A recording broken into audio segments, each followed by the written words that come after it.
Right. In this video's lesson, we're going to talk all about how to create data displays. We're going to talk about three different types. We're going to talk about how to create a stem plot, how to create a dot plot, and then how to create a histogram. We're going to start off by talking about stem plots. What is the most important thing to remember when you are creating a stem plot is to remember the key. And we'll talk more about what the key looks like in just a moment. But that's going to be the one thing that's going to be really important to make sure that you know how to do is to remember to make the key, and that way whoever's reading your stem plot knows what they are looking at. So to take a look at an example of this, we're going to look at which gender is taller, males or females. So a sample of 14-year-olds from the United Kingdom was randomly selected using the Census at School website, which is a website where you can collect data on different types of things. Here are the heights of the students that were measured in centimeters. We're going to make a back-to-back stem plot comparing the distributions. So let's first talk about for the male distribution. When you're making a stem and leaf plot, the idea is that you're going to cut off some of the digits.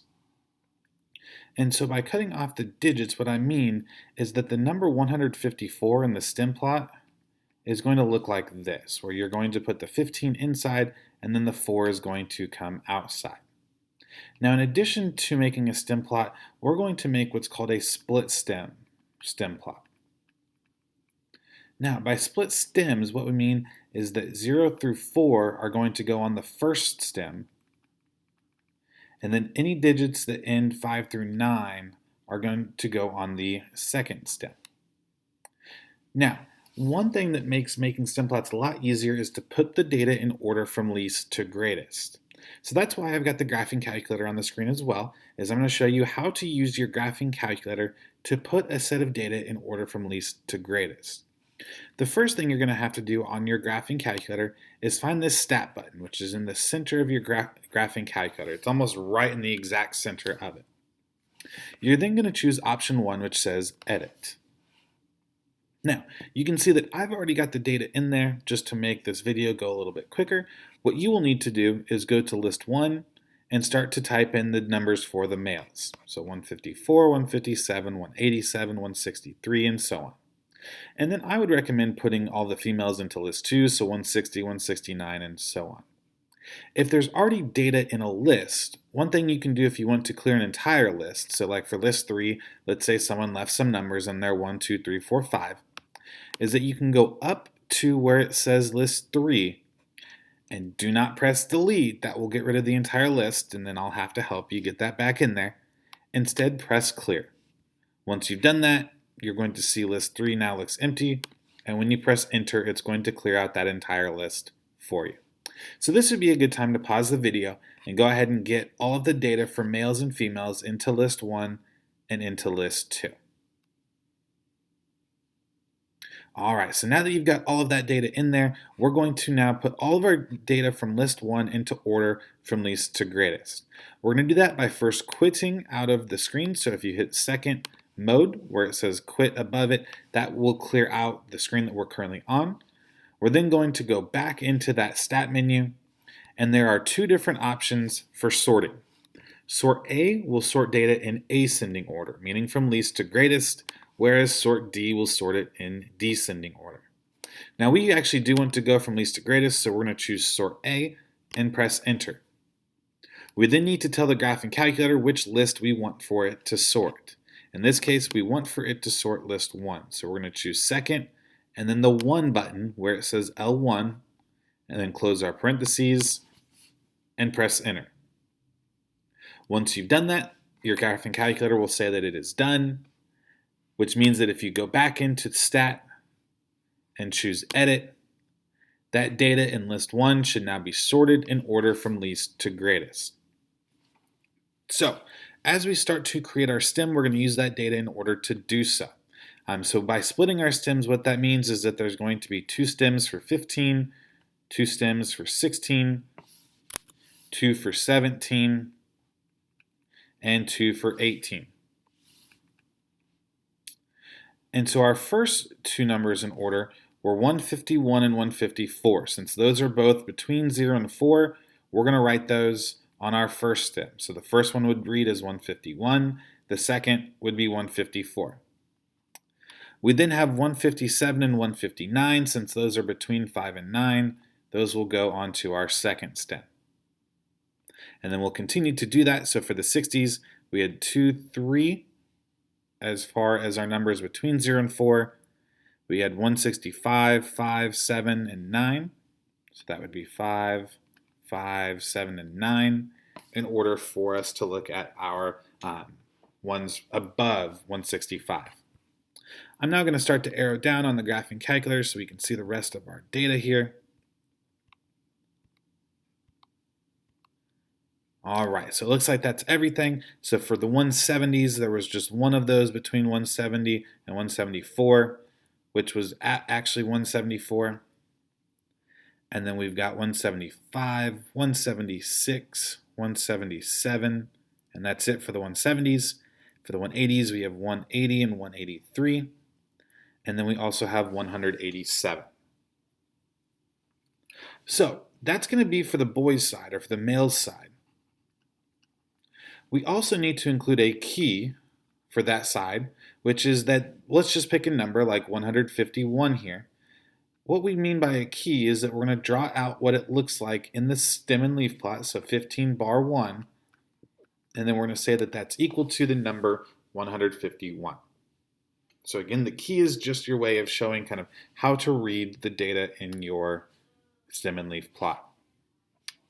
Let's go ahead and do females next. Now females, we're actually going to do in a back-to-back stem plot, which means that we're going to actually do females using the same exact numbers down the middle, but we're going to build it going to the left instead of going to the right. So we first need to do the same thing with the female data that we did with the male data, which is that we need to put it into order. So I'm going to first quit out of that screen of the graphing calculator, back into stat. We're going to choose sort A once again, and then choose list 2, so second 2 for list 2. And I didn't close the parentheses, I probably should have, but it should still work. It does say that it's done, so let's go back in and check. We'll go to stat once again. We'll choose the first option for edit, and it did, in fact, put us in order from least to greatest. So let's go ahead and fill out for the females. For the first stem, 152, 153 is going to be a couple of times. And then we'll start our second stem, so 157, 158 happens 3 times, so 1, 2, 3, and then 159. Then let me go ahead and start to scroll down for our graphing calculator. So starting with the 160s, and we'll see how many of those we can fit on this screen. So we've got 160, 160 again, 161, 163 happens a couple of times, and then we have 164. Then we've got 165 is going to start the next stem, and it happens a couple times. 166 happens a couple times. 167, and then we need some more data, so let's scroll down a little bit. So let's see, 167 is where we left off. We still have 168, and then we have 169 a couple of times. So here would be our data for our 2 distributions. I think we also need to give a key for the female side, and the key for the female side is going to look just a little bit different, because we're going to say that a number that's written as 2, and then the thing 15, the number 15 right after that bar, is actually going to be the number 152. So you actually have kind of 2 different keys for the 2 different sides of your back-to-back stem plot. If it's just a single stem plot, then you only need to provide 1 key. If it's ever back-to-back, then you'll have to provide 2. Now, as far as describing these distributions, let's just do a quick SOX for each of them. So for the shape of the males, I would say that that is fairly symmetric, definitely unimodal. For outliers, I really don't see any. For the center, if you look you almost have to imagine this kind of being on its side, but I would say the center is somewhere kind of around 165 to 170. And then for the spread, we'll just talk about the range, which is that we go from 151 up to 187. So the range in this case is 36. Now the females is a little bit trickier to read. So as you're looking at females, especially for the shape, if you want to think about it being on its side, that's fine. But it's actually not right skewed. And if you think about it, if you were to rotate your screen, you might think that it's right skewed, but you've got to go in order from least to greatest, which means going from 15 down through to 16. Which actually means, and this will be something that we can talk about in class as well, but this is actually left skewed for the shape of it. So it's got its tail going down and to the left. Once again, for outliers, there are none. The center is somewhere in the 160s, so probably anywhere from 160 to 165. And then for the spread, our lowest was 152. Our largest was 169. So our range was quite a bit smaller for the females. It was only 17. All right, so that's our first type of data display. That is how you create a stem plot. For our second type, we're going to talk about what are first called dot plots, and then we'll talk about how we can use dot plots to then create histograms. So the following table that we've got displays the average points per game for the 30 NBA teams that were in the 2012 and 13 regular season. We're first going to make a dot plot to display the distribution of points per game, and then use that dot plot to help us make a histogram for the distribution. So when you make a dot plot, we typically will do that on a number line. And so for our number line, we'll go from least to greatest. I believe our smallest point total was around 93, and the largest was around 107. And then I'm just going to count by twos to make it a little easier to read. So this would be 95, 97, 99. This is 101, 103, and 105. And then obviously for the even numbers, those will just be halfway in between each of those odd numbered labels.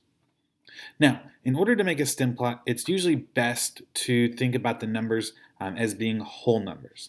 And so to make our stem plot or our dot plot, we're going to actually go ahead and just round down. So even if it's above 5, just to make it easy, we're going to round down all these values. So for the Atlanta Hawks at 98, we're going to go to where 98 is on our number line, and we're going to create a dot there. For the Celtics, 96.5, we're going to round that down to 96 and place a dot, and then we'll continue to do that. So the next one, even though it's 96.9, I'm just going to go ahead and have us round down, so that would be still at 96. The Bobcats would be 93, and then 93 for the next team as well. Then we have 96. Oops, put that in the wrong spot. Let me go back. Here's 96, 101, 106, and then continue. And if you want to skip ahead for this part of the video, I definitely understand. Just make sure if you do skip ahead that you've got the right totals when we get there.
All right.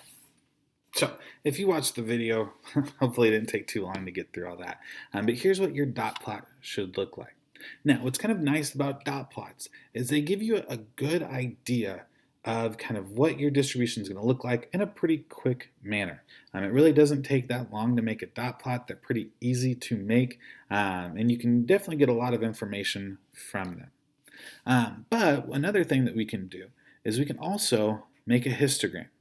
In order to make a histogram, we're first going to determine the interval sizes. And so basically what we are going to do is separate all of our numbers into these different, we'll call them bins. And every single number in our data is going to fit in a bin. We're next going to determine the frequencies for each bin. Oops. Let me go ahead and get rid of that real quick. So yeah, the next thing you're going to do is determine the frequencies. In other words, how many of the data points fit within that bin. And then the last step is we're going to actually create the histogram. And that's also going to be on a number line. So let's go ahead and do that. We first, like I said, need to separate this data into bins. Now, in order to make that easy, that's why I had us round down, is that our first bin is going to basically be everything from 93 up to 94.9. The next is going to be from 95 up to 96.9, and so on. So we'll have 97 to 98.9, 98, or 99 actually, up to 100.9, and then we'll have 101 up to 102.9, 103 up to 104.9, 105 up to 106.9, and then finally 107 up to 108.9. So those are going to be the bins that I'm going to have us use. So we're basically going to separate all of our data into each of these bins. Now, again, here's why I had us round down, is we've actually already kind of done that. Everything 93 up to 94.9 is right here. Everything 95 up to 96.9 is right here, and then so on. So really, we've actually kind of already got these groups set up and ready to go. We just have to separate them using our dot plot. So that is kind of one advantage to creating a dot plot like the one that we've done right here. And so filling those into our intervals, we just have to count the dots into each of our bins. So that would be 2, 4, 6 for the first one, another 6 for the second one, the third one has 5, then we had 2, 5, 1, 3, and then 0. Once we've got everything separated into those bins, then we'll go ahead and create our histogram. And a histogram is going to be different from a bar chart because we're actually going to create it on a number line. We're also going to have the frequencies going up along the left side. So the left side label is going to be frequency. The x-axis or the horizontal axis label is going to be the score per game. Now, for our number line, we're going to use whichever the whole numbers are. So we're not going to write the 94.9s and all that down. We're just going to do the odd numbers, so 93, 95, and so on. So this would be 93 at the very beginning, 95, 97, 99, and so on all the way till we get to the end. And I'll have to extend it a little bit here to get to 107. And then for frequency, our highest frequency was 6, so we'll make that the top. So then here would be 5, 4, 3, 2, 1, and 0. So the first bar is going to be right at 6. The second one actually is also right at 6. Notice that we are drawing these side by side because if you think about it, they do run right into each other. 94.9 comes right up to 95, and 96.9 comes right up to 97. So histograms are different from bar charts because you're actually drawing the bars side by side with one another. Here would be 5, next is 2, next is at 5, so here would be that bar, next is at 1, the last is at 3, and for the one that was at 107 to 109, there wasn't anything there, so there's no need to draw that. So the next question, why would you prefer a relative frequency histogram versus a frequency histogram? And remember, relative frequency just shows the percents. And really the only difference is you would want to use that if you were wanting to compare parts to a whole, whereas frequency histogram is nicer when you're wanting to show kind of the counts. But actually, here's the interesting part, is if you wanted to graph both of those, they actually lead to the same exact graph. And so that is what a kind of nice part is, that if you want to create one and then the other, the graphs will actually look the exact same as long as you keep the bin size the exact same as well, which is kind of interesting to think about. Now, what's going to cause you to lose points on tests and projects and turn my hair gray, and we actually do have a quiz coming up soon that you'll be doing this on, and if you forget your labels, you and I are going to have a conversation. Because there's no reason to forget labels. They're such a simple part of kind of what we're doing, and that is where you'll definitely lose some points if you forget to do it. Now, one last thing I did want to show you, while your graphing calculator cannot necessarily graph bar charts or pie charts, it can in fact make histograms. So if you'd like to see how to do that, I'm going to go ahead and show you. If you prefer to make them by hand, that is still an option that you have. And if that's the case, feel free to end the video at this time. So here's what I want for you to do. If you are planning to use your graphing calculator to create a histogram, we're first going to go into that stat menu, choose that first option for edit, and then for list 4, or whichever list, if you want to clear out a different one, you're going to go ahead and put in all of the data from this table. So again, I would recommend at this point going ahead and pausing the video and then go ahead and resume once you've got all those numbers typed in.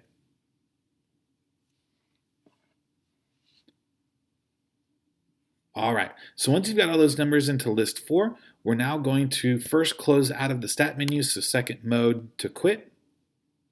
We're then going to use the stat plot menu, which is right above y equals. And so if you hit second and then y equals, it's going to give you some different options for at least 3 different plots. We're going to go ahead and choose the first plot, so I'm going to press enter for plot 1. The first thing you need to do is make sure that it has been turned on. Once you've done that, for type, we're going to go over to the graph that looks like a histogram. So you're going to look for the one that looks like that shape and press enter to select it. For XList, make sure that you are choosing whichever list all of your data was in. For me, that was in list 4, so I'm going to choose second 4. If yours was in a different list, then go ahead and choose whichever list yours was in. As we get ready to graph, I'm going to do a couple things before I graph this data. The first is that I'm going to go to y equals and make sure that it's all cleared out. That way you're not getting like a quadratic graph or some kind of a line going through the rest of your data. I'm then going to choose the zoom and choose this option down here at the bottom, zoom 9, which is the option for zoom stat, which they've kind of conveniently labeled for us so we know which one to use. I'm going to select that one, and then we're going to get a histogram. Now notice that their histogram looks a little bit different from what ours did, but it has a lot of the same features. It has the same shape. It has a lot of the same kind of heights for those. And the reason why is the graphing calculator used different intervals than we did, and that's okay. If you want to know what intervals they used, if you hit trace, it will tell you down here what the intervals were. So the first interval they used was going from 93.2, which was the smallest, up to 95.35. And so they grouped all of the values that were in between those two numbers, and it told us that the frequency of those was 10. For the next bar, just move over to the right. It will tell you that that one started at 95.35 and went to 97.5, and that had a frequency of 5. And so then you can use especially the min and max labels as the labels on your graph. And so the next one is from 97.5 to 99.65, and that had a frequency of 4. And then you could continue to do that for the rest of those. So if you want to make a graph using your graphing calculator, it's pretty easy. Just make sure that when you go to draw it by hand, that you are making sure that your intervals are the same as what the graphing calculator gave to you. All right, that's all I've got for us in this video's lesson. Until next time, have a great rest of your day.